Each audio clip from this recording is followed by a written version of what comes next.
আসন্ন ত্রয়োদশ জাতীয় সংসদ নির্বাচনকে সামনে রেখে শরিকদের বিজয় নিশ্চিত করতে কঠোর পথে বিএনপি।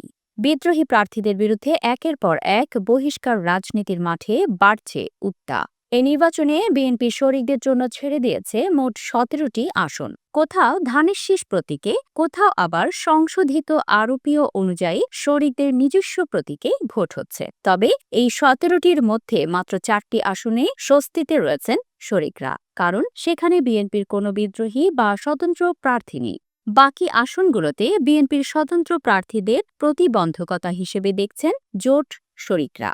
তাই তারা চাইছিলেন বিদ্রোহীদের বিরুদ্ধে সর্বোচ্চ সাংগঠনিক ব্যবস্থা। এরই মধ্যে ৬ আসনে থাকা বিদ্রোহীদের বিরুদ্ধে ব্যবস্থা নিয়েছিল বিএনপি। আর বুধবার রাতে আরও ৬ আসনের স্বতন্ত্র প্রার্থী সহ মোট ৫৯ জন নেতাকে বহিষ্কার করা হয়েছে।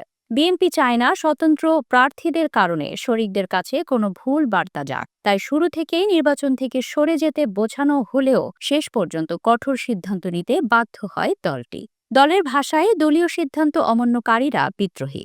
দীর্ঘদিন পর নির্বাচন হচ্ছে, বিএনপির মতো বড় দলের অভ্যন্তরীণ প্রতিযোগিতা থাকবে, কিন্তু যারা দলীয় সিদ্ধান্ত অমান্য করবে তাদের বিরুদ্ধে সাংগঠনিক ব্যবস্থা নেওয়া হবে। ধানের শীষ ও জোট প্রার্থীদের বিজয় নিশ্চিত করতে মাঠে নেমেছেন বিএনপি চেয়ারম্যান তারেক রহমান। বুধবার সিলেটে ২ সুফি সাধকের মাজারে জিয়ারতের পর আজ মাদ্রাসার মাঠে জনসভার মধ্য দিয়ে শুরু করেছেন তার নির্বাচনী প্রচার। পর্যায়ক্রমে ঢাকাসহ সব বিভাগীয় শহরে জনসভা করবেন তিনি। প্রয়োজনে জোট শরিকদের আসনেও যাওয়ার পরিকল্পনা রয়েছে। নির্বাচনের শুরুতে ১১৭ আসনে বিএনপির প্রায় ১৯০ জন নেতা স্বতন্ত্র প্রার্থী হয়েছিলেন। মনোনয়ন বাতিল ও প্রত্যাহারের পর এখনও ৭৫টি আসনে ৮৬ জন অভিমানী নেতা ভোটের মাঠে রয়েছেন।